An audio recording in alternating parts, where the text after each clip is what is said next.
ଏହି ଦୃଶ୍ୟମାନ ଗାଁର ନାଁ ହେଉଛି କୋଲ୍ହାପୁର।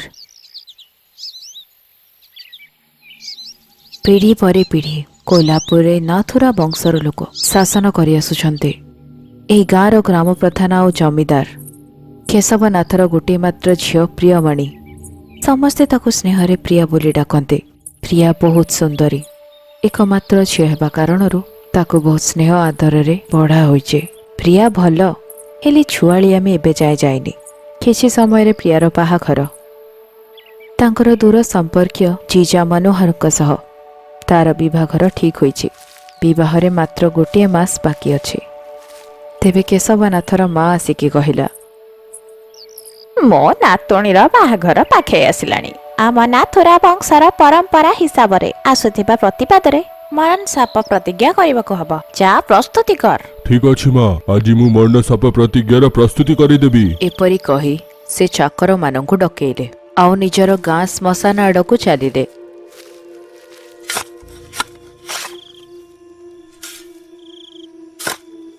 ପ୍ରତିପାଦ ଦିନ ରାତିରେ କେଶବନାଥର ଘର ଛାତ ଉପରୁ ତା ଚାକର ବହୁତ ଜୋରେ ହର୍ନ ବଜେଇଲା।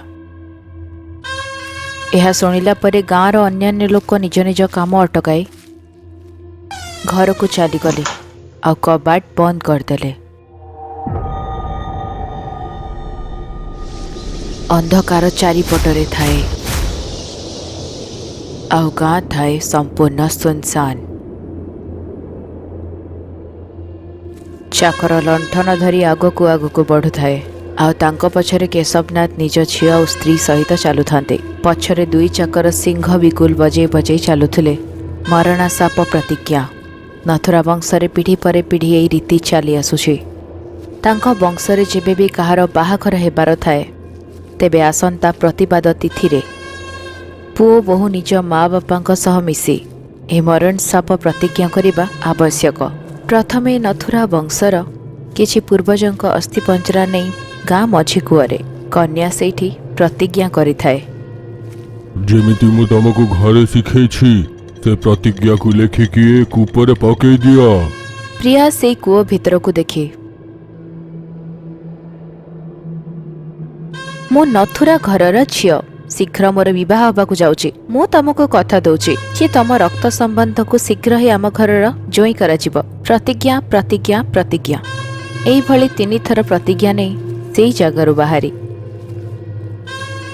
ସୀମା ପାର କରି ଜଙ୍ଗଲ ରାସ୍ତାରେ ପାହାଡ଼ ଆଡ଼କୁ ସେ ଯାଉଥିଲେ। ସେଇ ପାହାଡ଼ରେ କେଶବନାଥଙ୍କ ପୂର୍ବଜଙ୍କ ଦ୍ୱାରା 100 ବର୍ଷ ପୂର୍ବରୁ ତିଆରି ହୋଇଥିବା ତିମି ମଣ୍ଡପ ଅଛି।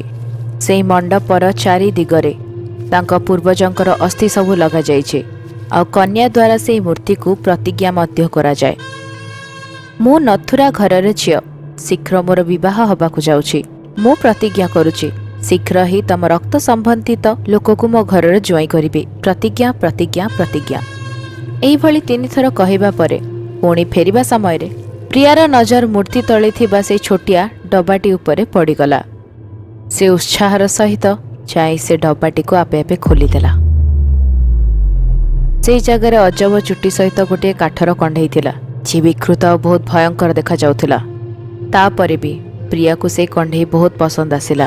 ଯେତେବେଳେ ସମସ୍ତେ ଫେରି ଯାଉଥିଲେ, ସମସ୍ତଙ୍କଠାରୁ ଲୁଚେଇ ସେ କଣ୍ଢେଇଟିକୁ ଧରିଲା ଆଉ ନିଜ ଶାଢ଼ୀ ଭିତରେ ଲୁଚେଇ ଦେଲା। ଏହି କଥା କେଶବନାଥର ପରିବାରକୁ ଜମାରୁ ଜଣା ନଥିଲା। ସୂର୍ଯ୍ୟ ଉଦୟ ପୂର୍ବରୁ ସେ ନିଜ ଘରେ ପହଞ୍ଚିଗଲେ। ପ୍ରିୟା ସମସ୍ତଙ୍କଠାରୁ ଲୁଚେଇ ସେ କଣ୍ଢେଇକୁ ନିଜ ଖଟ ତଳେ ରଖିଦେଲା। ଆଉ ଯେତେବେଳେ ଅନ୍ଧକାର ହେଲା, ଗାଁ ହଠାତ୍ ହେଇଗଲା ପୁରା ସୁନସାନ। ପବନରେ ଗଛ ଗୁଡ଼ିକ ଯେମିତି ହଲିବା ଆରମ୍ଭ ହେଲା ଆଉ ସେ ପବନରେ ଉଠିଥିବା ଧୂଳି ପୁରା ଗାଁକୁ ଢାଙ୍କିଦେଲା।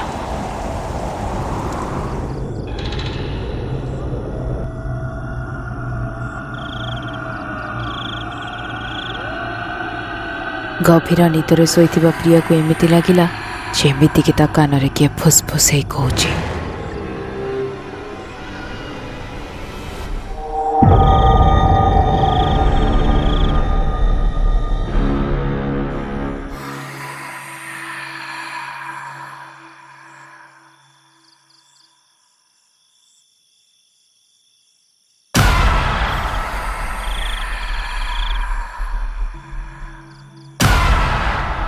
ପ୍ରିୟାକୁ ଦୂରରୁ ଯେମିତି କେହି ଡାକିଲା ଭଳି ଜଣାପଡ଼ୁଛି।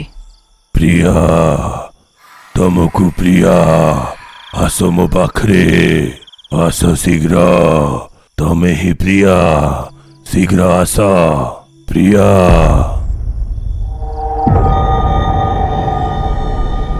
ସେଇ ଶବ୍ଦକୁ ଶୁଣି ଶୁଣି ପ୍ରିୟା ନିଦରେ ହିଁ ଚାଲିବା ଆରମ୍ଭ କଲା। ପ୍ରିୟା ଜାଣିନଥିଲା ଯେ ସେ କୁଆଡ଼େ ଆଗକୁ ବଢ଼ୁଛି। ଚାଲୁ ଚାଲୁ ସେ ଗାଁର ମଧ୍ୟସ୍ଥ ଭାଗରେ ଗୋଟିଏ ପୁରୁଣା ଭଙ୍ଗା କୂଅରେ ପଡ଼ିଗଲା। ଆଉ ଯେମିତି ହିଁ ପାଣି ତା ଶରୀରକୁ ଲାଗିଲା, ତାର ଚେତା ଫେରି ଆସିଲା। କୂଅରେ ଥିଲା ହାଡ଼, କଙ୍କାଳ ଆଉ ମୃତ ଜୀବଜନ୍ତୁଙ୍କର ଶରୀର। ଦେଖିବାକୁ ଥିଲା ବହୁତ ଭୟଙ୍କର। ବଞ୍ଚାଅ, ବଞ୍ଚାଅ, ମା କେହି ତ ବଞ୍ଚାଅ ମତେ। ତେବେ କୂଅ ଉପରେ ଗୋଟେ ଆକୃତି ପ୍ରକଟ ହେଲା। ଆଉ ଡରିବନି ପ୍ରିୟା, ମୁଁ ତମକୁ ବଞ୍ଚେଇ ନେବି, ମୋ ହାତ ଧର। ବଞ୍ଚାଅ, ବୁଡ଼ିଯିବି ମୁଁ। ନିଶ୍ଚିତ ବଞ୍ଚେଇବି, ହେଲେ ଗୋଟେ କଥା ଦେବାକୁ ପଡ଼ିବ। କରିବି, କରିବି, କ'ଣ ଦରକାର? ମୁଁ କଥା ଦଉଛି କରିବି। ଶୀଘ୍ର ବାହାରୁ କର, ନହେଲେ ମରିଯିବି। ମୋ ସହିତ ତମେ ଯଦି ବାହା ହବ, ମୁଁ ଏବେ ହିଁ ତମକୁ ବଞ୍ଚେଇ ଦେବି। ଠିକ୍ ଅଛି, ମୁଁ ବାହା ହେଇଯିବି। ପ୍ଲିଜ୍ ମତେ ବଞ୍ଚାଅ, ଶୀଘ୍ର କାଢ଼। ସେ କୂଅରେ ବୁଡ଼ିକି ମରିଯିବ ବୋଲି ସେଇ ଡରରେ ସେ କଣ୍ଢେଇକୁ କଥା ଦେଇ ନିଜ ଜୀବନ ବଞ୍ଚେଇଲା।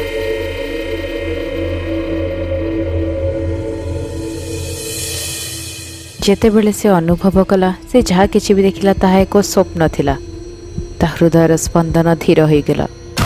ତା ଖଟ ପାଖରେ ମାଟିରେ ଓଦା ହୋଇଥିବା ପାଦ ଚିହ୍ନ ଥିଲା। ଖଟ ଉପରେ ବସିଥିବା ତାର ଗୋଡ଼ରେ ପାଣି ଟପ୍ ଟପ୍ ହେଇ ପଡ଼ୁଥାଏ। ପ୍ରିୟା କେବଳ ଭାବୁଥିଲା ଏହା ହେଉଛି ଦୁଃସ୍ୱପ୍ନ, କିନ୍ତୁ ତା କପଡ଼ା କେମିତି ଓଦା ହେଲା, ଖଟ ପାଖରେ କାଦୁଅରେ ବୁଡ଼ିଥିବା ପାଦ ଚିହ୍ନ କେମିତି ଆସିଲା, ଏହିସବୁ ସନ୍ଦେହ ଆଉ ପ୍ରିୟା କଲାନି। ସେଇଦିନ ପରଠାରୁ ରାତି ହେବା ପରେ ହିଁ ପ୍ରିୟାକୁ କବାଟ ପାଖରେ କାହାର ଆସୁଥିବାର ଅନୁଭୂତି ହେଉଥିଲା, ଯେପରିକି ତା କାନରେ କେହି ଫୁସ୍ଫୁସ୍ ହେଇ କହୁଛି, ମୋ ସହିତ ବାହା କେବେ ହବ ପ୍ରିୟା? ଆମର ବାହା କେବେ ହବ? ପ୍ରିୟା କିଛି ବି ବୁଝିପାରୁନଥିଲା। ଯିଏ ତା ସହିତ କିଏ ଏମିତି କରୁଛି ଆଉ ସେ କାହିଁକି ଏତେ ଡରଉଛି। ତେବେ ଗୋଟିଏ ଦିନ ରାତିରେ ସେଇ ଚିତ୍କାରକୁ ଶୁଣି ସମସ୍ତେ ପ୍ରିୟାର କକ୍ଷକୁ ଗଲେ। ଆଉ ପ୍ରିୟାକୁ ଦେଖିଲେ ଖଟ ଉପରେ କୌଣସି ଭୂତ ଭଳି ଯେମିତି ପବନରେ ଭାସୁଥିଲା। ପ୍ରିୟାକୁ ଦେଖି ଡରରେ ସେ କମ୍ପି ଉଠିଲେ। ତା ପରଦିନ ଚିହ୍ନା ପରିଚୟରେ ସେ ଆଉ ଗୋଟେ ତାନ୍ତ୍ରିକକୁ ନେଇ ଆସିଲେ, କିନ୍ତୁ ପ୍ରିୟା ଉପରେ ଚଢ଼ିଥିବା ସେ ଭୂତ ସେ ତାନ୍ତ୍ରିକ ଦୂର କରିପାରିଲା ନାହିଁ। ପ୍ରିୟା ଏବେ ବି ପବନରେ ଭାସମାନ ଅବସ୍ଥାରେ ଥିଲା। ଏଟା ଗୋଟେ ବହୁତ ବଡ଼ ପ୍ରେତାତ୍ମା, ମୋର ଶକ୍ତି ଆକୁ ଭଗେଇ ପାରିବ ନାହିଁ। ଆପଣ ଶୀଘ୍ର ହିଁ ମହୁଆରେ ଥିବା ମନ୍ତ୍ର କାକିକୁ ଡାକି ଆଣନ୍ତୁ, ସମ୍ଭାଳିକି ଯିବେ।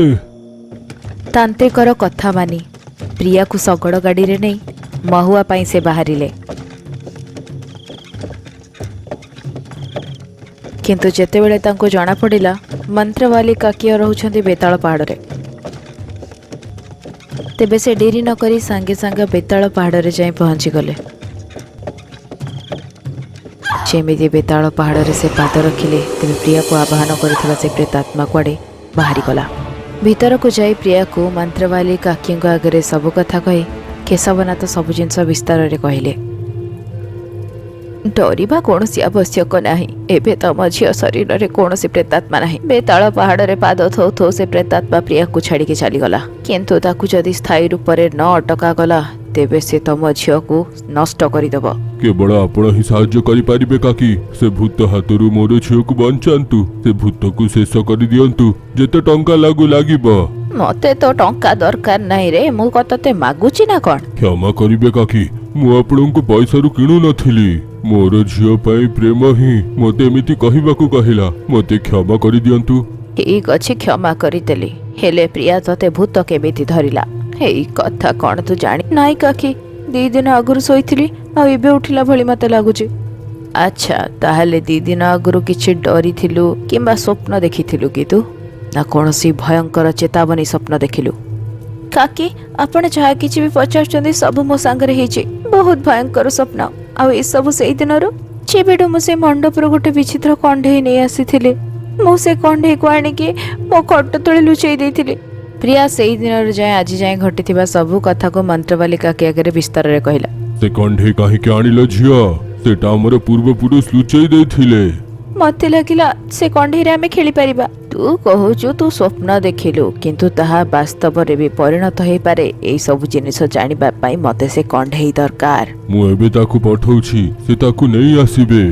ନାଇଁ ନାଇଁ, ଏଇ ସମୟରେ ବେତାଳ ପାହାଡକୁ ପାର କରିକି ଯିବା ହଉଛି ବିପଦ। ସେଇ ଭୂତ ତମର କିଛି ବି କରିପାରିବ ଆଉ ଆମ ପାଖରେ ଏତେ ସମୟ ମଧ୍ୟ ନାହିଁ। ଏହା କହି ବିଲେଇ ଭୂତକୁ ଡାକି ସେ କଣ୍ଢେଇକୁ ଆଣିବା ପାଇଁ ପଠେଇଦେଲେ। ବିଲେଇ ଭୂତ ଶୀଘ୍ର ଶୀଘ୍ର ଉଡ଼ି ଉଡ଼ି କୋଲ୍ହାପୁର ଯାଏ।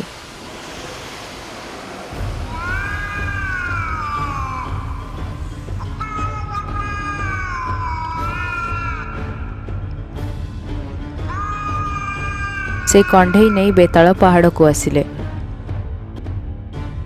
ମନ୍ତ୍ରବାଲିକା କି ବେତାଳ ସାମ୍ନାରେ ସେ କଣ୍ଢେଇକୁ ରଖି ଆବାହନ ଆରମ୍ଭ କଲେ। ଗାବ୍ରାଜାମାଞ୍ଜୁ ମନ୍ତ୍ର ପଢ଼ି ଆବାହନ କଲା ପରେ ହିଁ କୋଲ୍ହାପୁର ଭିତରେ ଥିବା ସେଇ ଭଙ୍ଗା କୂଅ ଭିତରୁ ଗୋଟିଏ ଆତ୍ମା ଉଡ଼ି ଉଡ଼ି ଆସି ସେଇ କଣ୍ଢେଇ ଉପରେ ଠିଆ ହେଇଗଲା। କିନ୍ତୁ ତାହା ଥିଲା ଗୋଟେ ସ୍ତ୍ରୀ ପ୍ରେତାତ୍ମା।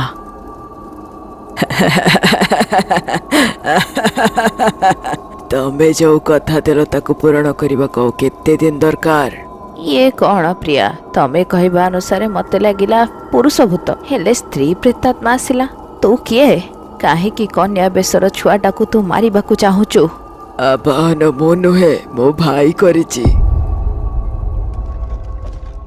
ପାଖାପାଖି 100 ବର୍ଷ ପୂର୍ବରୁ ନାଥୁରା ବଂଶ ସହ ସମ୍ପର୍କ ରଖିଥିବା, ପ୍ରେମ କରିବାର ନାଟକ କରି ନିଜ ମା ବାପାଙ୍କୁ କହି ମୋ ସହିତ ବିବାହ କରି ଜମିଦାର ଘରର ବୋହୂ କରିବେ ବୋଲି ପ୍ରତିଶ୍ରୁତି ଦେଇଥିଲେ। ଆଉ ତା କଥାରେ ଆଖି ବନ୍ଦ କରିକି ମୁଁ ବିଶ୍ୱାସ କଲି, ତାକୁ ସ୍ୱାମୀ ରୂପରେ ସ୍ୱୀକାର କଲି। କିଛି ଦିନ ପରେ ମୁଁ ଗର୍ଭବତୀ ହେଲି, କିନ୍ତୁ ଚନ୍ଦ୍ର ମୋ ସହିତ ପ୍ରତାରଣା କଲା। ମୋ ଗର୍ଭରେ ଥିବା ଛୁଆ ସହିତ ତାର କୌଣସି ସମ୍ପର୍କ ନାହିଁ। ଏପରି ନିଜ ମା ବାପାଙ୍କ ଆଗରେ ମିଛ କହିଲା। ମୁଁ ତା ଆଗରେ ହାତ ଗୋଡ଼ ଯୋଡ଼ି ନେହୁରା ହେଲି, ସେ କିଛି ବି ମାନିଲାନି। ଏମିତିକି ସେ ମୋତେ ଜାଣିନି ବୋଲି ପରିଚୟ ଦେଇ ସମସ୍ତଙ୍କ ସାମ୍ନାରେ ଚରିତ୍ରହୀନ କଲା। ଗାଁ ଲୋକଙ୍କର ଖୁଣ୍ଟାରେ ମୋ ବାପା ମା ବିଷ ପିଇକି ମରିଗଲେ। ସେଇ ଦୁଃଖରେ ମୁଁ ବି କୂଅକୁ ଡେଇଁ ଆତ୍ମହତ୍ୟା କରିଦେଲି। ମୋ ସାନ ଭାଇ ହେଇଗଲା ଏବେ ଏକୁଟିଆ। ଅପମାନ ନ ସହିପାରି ଆତ୍ମହତ୍ୟା କରିଥିବାରୁ ମୁଁ ପ୍ରେତାତ୍ମା ହେଲି। ଆଉ ମୁଁ ନିଜ ପ୍ରତିଶୋଧ ନେବା ପାଇଁ ନାଥୁରା ବଂଶର ଲୋକମାନଙ୍କୁ ମୁଁ ଗୋଟିଏ ଗୋଟିଏ କରି ମାରୁଛି। ମୁଁ ମୋ ପ୍ରେମୀ ଚନ୍ଦ୍ରକୁ ବି ମାରି ଦେଇଛି। ମୋ ଠାରୁ ବଞ୍ଚିବା ପାଇଁ କୌଣସି ମହାନ ତାନ୍ତ୍ରିକକୁ ଡକାଗଲା ଆଉ ସେ ନିଜ ତନ୍ତ୍ର ଶକ୍ତିରେ ମୋତେ ବନ୍ଧନରେ ବାନ୍ଧି। ଏ ଆପଣଙ୍କ ବଂଶର ଶତ୍ରୁ ପ୍ରେତାତ୍ମା। ଆହାର ଶେଷ ନାହିଁ। ଯଦି ଏହାର ବନ୍ଧନ ଭାଙ୍ଗିଯିବ, ହେଲେ ସମସ୍ତଙ୍କର ମୃତ୍ୟୁ ନିଶ୍ଚିତ। ଆକୁ ଅଟକେଇବା ପାଇଁ ଆମକୁ କ'ଣ କରିବାକୁ ପଡ଼ିବ? ଏ ପ୍ରେତାତ୍ମାକୁ ଶାନ୍ତ କରିବା ପାଇଁ ଗୋଟେ କଥା ଦିଅନ୍ତୁ। ଆପଣ କୁହନ୍ତୁ, ଏହାର ମୃତ ଭାଇକୁ ଆପଣ ଜଇଁ ବନେଇବେ। କିଛି ନା ଘର ନା ସମ୍ପତ୍ତି, ସେ ଗରିବକୁ ନିଜର ଜଇଁ କାହିଁକି ବନେଇବି ମୁଁ? ଏଟା ଅସମ୍ଭବ। ଆପଣ କଥା ଦିଅନ୍ତୁ, ତାପରେ ମୁଁ କହୁଛି କ'ଣ କରିବାକୁ ପଡ଼ିବ। ଏଇଭଳି ମୋ ରକ୍ତ ସମ୍ପର୍କୀୟ ମୋ ସାନ ଭାଇକୁ ତାଙ୍କ ଘରର ଜୋଇଁ କରିବା ପାଇଁ ପ୍ରତିଶ୍ରୁତି ମଧ୍ୟ ଦେଲା। ଆଉ ମୁଁ ତାକୁ ବିଶ୍ୱାସ କଲି ଆଉ ସ୍ଥାୟୀ ବନ୍ଧନରେ ବାନ୍ଧି ଗଲି। ମୋତେ ସେଇ କୂଅରେ ବନ୍ଦୀ କରି ଦେଇଗଲା। ତାପରେ ସେମାନେ ବହୁତ ଚାଲାକ ହେଇଗଲେ ଆଉ ମୋ ଛଡ଼ା ତାପରେ ମୋ ସାନ ଭାଇକୁ ବି ମାରି ତା ଆତ୍ମାକୁ ଗୋଟେ କଣ୍ଢେଇରେ ବନ୍ଦୀ କରିଦେଲେ। ଆଉ ସେଇ କଣ୍ଢେଇକୁ ପାତାଳ ଶକ୍ତି ଦ୍ୱାରା ତିମିର ରବି ମଣ୍ଡପରେ ବନ୍ଦୀ କରିଦେଇ ତାକୁ ବନ୍ଧନରେ ରଖାଗଲା। ଆମ ଦୁଇ ଜଣଙ୍କ ଆତ୍ମା ଯେମିତି ବନ୍ଧନରେ ରହୁ। ଯେବେ ବି ତାଙ୍କ ଘରେ କାହାର ବିବାହ ହୁଏ, ତେବେ ବର କନ୍ୟାକୁ ଆମ ପାଖକୁ ଆଣି ତାଙ୍କ ପୂର୍ବଜଙ୍କର ଅସ୍ଥି ଆମକୁ ସମର୍ପି ଦେଇ ସବୁଥର ପ୍ରତିଶ୍ରୁତି ଦେଇ ମିଛ ରାଣ ଖାଇ ଆମ ଦୁଇ ଜଣଙ୍କ ଆତ୍ମାକୁ ସେ ଭଣ୍ଡେଇ ଭଣ୍ଡେଇ ଆସୁଛନ୍ତି। କିନ୍ତୁ ଏ ନିରୀହ ପ୍ରିୟାକୁ ଏସବୁ ବିଷୟରେ କିଛି ବି ଜଣା ନଥିଲା। ମଣ୍ଡପରେ ମୋ ଭାଇର କଣ୍ଢେଇକୁ ସେ ଖେଳନା ବୋଲି ଚିନ୍ତା କରି ନିଜ ଘରକୁ ନେଇ ଆସିଲା ଆଉ ତାକୁ ବିବାହ କରିବା ପାଇଁ ପ୍ରତିଶ୍ରୁତି ବି ଦେଇଦେଲା। ହେଲେ ତୋ ଭାଇର ଆତ୍ମା କେଉଁ ଜାଗାରେ ଅଛି? ପ୍ରିୟାକୁ ଛାଡ଼ିକି ଯାଇଥିବା ସେ ଆତ୍ମା ଏବେ ମନୋହରକୁ ଆବାହନ କରିଛି। ଆଉ ବାସ୍ କିଛି ସମୟରେ ସେ ମନୋହର ବାନ୍ତି କରି ମରିଯିବ। ମୁଁ ଥାଉ ଥାଉ ଏମିତି ଚମର ହେବାକୁ ଦେବିନି। ଏତିକି କହି ମନ୍ତ୍ରବାଲି କାକି ବେତାଳ ପାହାଡ଼ରେ ବିଦ୍ୟାର ଆତ୍ମାକୁ ବନ୍ଦୀ କରିଦେଲା। ସମସ୍ତେ ସେ ଜାଗାରୁ କୋଲ୍ହାପୁର ପହଞ୍ଚିଲେ। ଆଉ ମନ୍ତ୍ରବାଲି କାକିଙ୍କ ଉପସ୍ଥିତିରେ ମନୋହର ଆଉ ପ୍ରିୟାର ବିବାହକୁ ସମ୍ପନ୍ନ କରାଇଲେ। ମନୋହର ଭିତରେ ଥିବା ଜଗୁର ଆତ୍ମା ନଥୁରା ଘରର ଝିଅ ସହିତ ବିବାହ କରିବା ପରେ ପ୍ରିୟା ଦ୍ୱାରା ଦିଆଯାଇଥିବା ପ୍ରତିଶ୍ରୁତି ପୂରଣ ହେଲା। ଜଗୁର ଆତ୍ମା ଶାନ୍ତ ହୋଇଗଲା ଆଉ ମନୋହରର ଶରୀରରୁ ବାହାରକୁ ବାହାରି ଆକାଶରେ ବିଲୀନ ହୋଇଗଲା। ମନ୍ତ୍ରବାଲି କାକି ବେତାଳ ପାହାଡ଼ରେ ପହଞ୍ଚି ବିଦ୍ୟାର ଆତ୍ମାକୁ ସବୁ ଘଟଣା କହିଲେ। ମଣିଷଙ୍କୁ ମାରି ତାଙ୍କ ଆତ୍ମା ସହିତ ନକଲି ବାହାଘର କରି ନିରୀହ ଆତ୍ମାମାନଙ୍କୁ ଠକିବାରେ ତମେ ବହୁତ ଚାଲାକ। ମୋ ଭାଇ ଆପଣଙ୍କର ମିଛ ବିବାହକୁ ଦେଖି ଶାନ୍ତ ପଡ଼ିଯାଇଥିବ, ହେଲେ ମୁଁ ତାଙ୍କୁ କେବେ କ୍ଷମା କରିବିନି। ତାଙ୍କ ପୂର୍ବଜ ଯେଉଁ ଭୁଲ କରିଥିଲେ ତାହା ପାଇଁ ଏବେକାର ଭବିଷ୍ୟତକୁ ଦଣ୍ଡ ଦେବା ଖରାପ। ପ୍ରତାରଣା ଦେଇଥିବା ଲୋକକୁ ସେଇ ସମୟରେ ମାରି ଦେଇଥିଲୁ। ତମ 4ଟି ଜୀବନ ବଦଳରେ 4 ଜଣଙ୍କର ଜୀବନ ବି ନେଇ ସାରିଛୁ। ଏବେ ଶାନ୍ତ ହେଇକି କ୍ଷମା କରିଦିଅ। ମନ୍ତ୍ରବାଲି କାକିଙ୍କ କଥାରେ ବିଦ୍ୟାର ଆତ୍ମା ଶାନ୍ତ ହୋଇଗଲା। ଆଉ ତାପରେ ଗାଁର ମଝି ଭାଗରେ ସେ ଶାନ୍ତିରେ ରହିଲା। କାକି ଏ ଆତ୍ମାକୁ କାହିଁକି ଛାଡ଼ିଲ? ନିଜ ଶକ୍ତିରେ ତାକୁ ତ ନଷ୍ଟ କରିପାରିଥାନ୍ତ। ତାର ପ୍ରତିଶୋଧରେ ନ୍ୟାୟ ଥିଲା, ସେଥିପାଇଁ ସ୍ଥାୟୀ ରୂପରେ ମୁଁ ତାକୁ ବନ୍ଦୀ କରିପାରିବି। କେବଳ ଏଇ କାରଣ ଥିଲା 100 ବର୍ଷ ପୂର୍ବରୁ ଗୋଟେ ତାନ୍ତ୍ରିକ ତାକୁ ବନ୍ଦୀ କରିଥିଲା, କିନ୍ତୁ ତାକୁ ନଷ୍ଟ କଲାନି। ଆମକୁ କାହାର ଜୀବନ ବଞ୍ଚେଇବା ପାଇଁ କୌଣସି ମିଛ ପ୍ରତିଶ୍ରୁତି ଦେବା କଥା ନୁହଁ, ପ୍ରତାରଣା ଦେବା କଥା ନୁହଁ। ଏଇଭଳି ପାପ ପିଢ଼ି ପରେ ପିଢ଼ି ଚାଲୁଥାଏ। ଘରର ବଡ଼ ଲୋକଙ୍କର ଏ ପାପ ଛୁଆଙ୍କ ପାଇଁ ଅଭିଶପ୍ତ। ଅତୀତରେ ଘଟିଥିବା ଘଟଣାକୁ ଭୁଲି ଯାଇ ବର୍ତ୍ତମାନକୁ ଦେଖି ଚଳିବା ହେଉଛି ବୁଦ୍ଧିମତା।